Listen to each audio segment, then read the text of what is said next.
wanted to preach today, but we got some more teaching to get to before I preach, but I'm telling you, there's a preaching in me.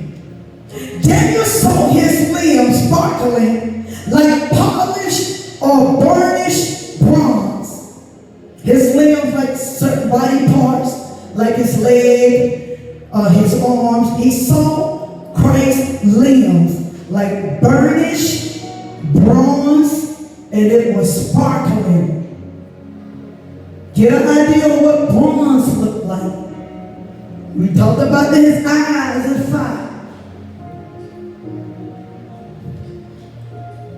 And when Daniel heard a voice, it sounded so loud, like a large crowd of people. Listen, nothing.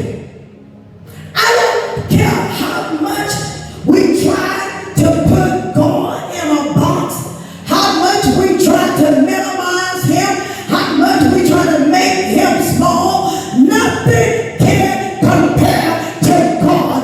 As I always say, you cannot put a closed caption on God. You can't say God won't do this, God won't do that, God can't do. You cannot say that because he's bigger than the universe.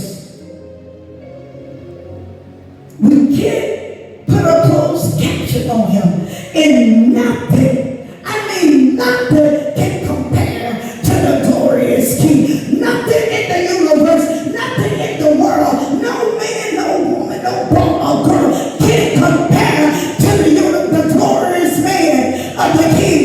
The world cannot, they don't even know how to put a name to it. He's so magnificent. He shines brighter than the morning star. Just think about that. Just think. Nobody can compare. You will understand why Ezekiel had to be there prostrate. Why John the Revelator fell out. That's why I said that Christ was to walk through this door today. Can we handle his presence? We cannot handle his presence on our own. The holy fire of his presence would be so strong, all of us would probably be laid out prostrate. Let me tell you something, and I've just been, this was over a period of 2 or 3 weeks probably. And I've been trying to keep this to myself, but it's so much to the forefront. And there's a reason, I don't know why God continued to let me see it. Let me come down here for a minute. I'll stay here, I forgot I'm on the table. Right down here, I don't know how God gonna do it, when he gonna do it, what he gonna do. He continued to show me this vision when I see people lined up across the front. I don't see it several times and continue to see it now. And I see, he let me see the presence of his fire upholding every person that was standing across the front. Nobody had to touch them. Nobody had to lay hands on them. They were under God's divine presence. And they were all leaned back, but was not falling, because the presence of God's fire was covering him. The holy fire, his presence. He continued to let me see this for over the past 3 weeks, and I still see it.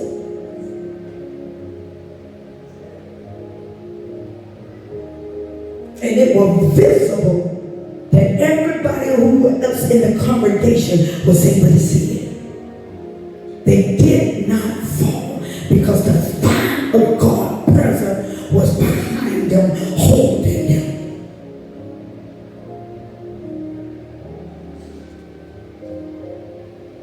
Supernatural. Nobody had to say nothing. Nobody had to lay no hands. We will experience the supernatural supernatural holy fire of God present in this church. It will happen. It's going to happen. It is destiny to happen because we've been called. This particular branch has been called to operate in the supernatural power of God in these end times. This branch has been marked by God.